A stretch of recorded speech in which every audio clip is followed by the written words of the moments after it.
ప్రభుత్వంపై పోరాటం చేయవలసిన అవసరం ఉంది. తప్పనిసరిగా ఏదైనా ఏ అవాంతరమైనా మనం తప్పనిసరిగా దాన్ని ఎదుర్కోవాల్సిన పరిస్థితులు ఉన్నాయి. ప్రతి ఒక్కరూ కలిసికట్టుగా పనిచేసి ఈ కార్యక్రమాన్ని ప్రతి ఒక్క కార్యక్రమాన్ని కూడా విజయవంతం చేయవలసిన బాధ్యత మన పైన ఉంది. అయితే మళ్ళీ కొంతమందికి ఉండొచ్చు, కార్యకర్తలు లేకపోయినా కొంతమంది పెద్ద కొంత లీడర్లకు ఉండొచ్చు. ఎందుకు రోజు అది మన నోటంటే ఏనాడు కూడా దయచేసి ఎవరన్నా. ఎందుకంటే ఈ రోజు మనం ప్రతిపక్షం, తప్పనిసరిగా ప్రభుత్వం కూటమి ప్రభుత్వం చేస్తున్న అరాచకాలని ఎండగట్టడమే మన బాధ్యత, ప్రశ్నించడమే మన బాధ్యత. కాబట్టి దాన్ని మనం తప్పనిసరిగా అనుసరించి మనం చేయవలసిన బాధ్యత మన అందరిపైన ఉందని కూడా మీ అందరికీ తెలియపరుస్తూ ఈ రోజు ఈ కార్యక్రమానికి విచ్చేసిన ప్రతి ఒక్కరికి పేరు పేరున హృదయపూర్వకంగా ధన్యవాదాలు, నమస్కారాలు తెలియజేస్తున్నాను.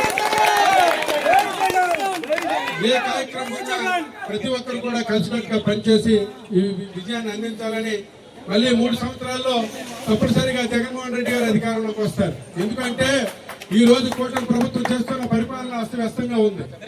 ఇస్తామన్న సంక్షేమ పథకాలు ఇవ్వలేదు, అలాగే ఉద్యోగాలు ఇస్తామన్నాడు ఇవ్వలేదు, అలాగే డిఎస్సీలో ఉంటే మన వాళ్ళ తాలూకా మనుషులకి 15 లక్షలు 30 లక్షలతో ఒక్కొక్క ఉద్యోగాన్ని డిఎస్సీ ద్వారా అమ్ముకున్నాడు. అలాగే ఈ రోజు పెట్రోల్ ధరలు డీజిల్ ధరలు పెంచడం జరిగింది, యూరియా ధరలు పెంచడం జరిగింది. రైతుకు మద్దతు ధర అడిగితే రైతుకు మద్దతు ధర ఇచ్చే పరిస్థితి కూడా లేదు. ఇవన్నీ కూడా గ్యాస్ ధరలు పెరిగిపోయాయి. ఆడబిడ్డకి 1500 ఇస్తామని చెప్పి అది కూడా మాయించేసి ఆడవాళ్ళు మోసం చేశాడు. అలాగే విద్యార్థులకు ఉద్యోగాలు 20 లక్షల ఉద్యోగాలు ఇస్తానని చెప్పి ఈ రోజు వరకు ఒక ఉద్యోగం ఇవ్వలేదు.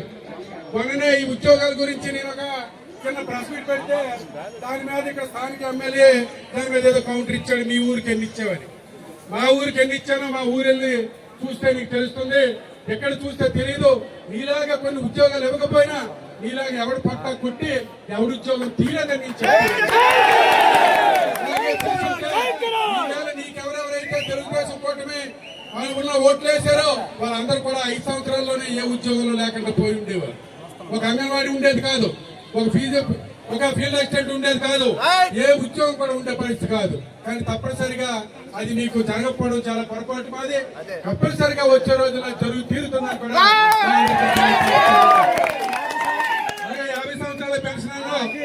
50 సంవత్సరాల పెన్షన్ అని చెప్పేసరికి చాలా మంది నిరుపేదలు పేద బడుగు బలహీన వర్గాల వారు ఆలోచన చేసి ప్రతి ఒక్క పెన్షన్దారు కూడా అప్లికేషన్ పెట్టుకుంటే ఉన్నవి 60 సంవత్సరాలు దాటిన వ్యక్తికే పెన్షన్ ఇవ్వలేకపోయావు.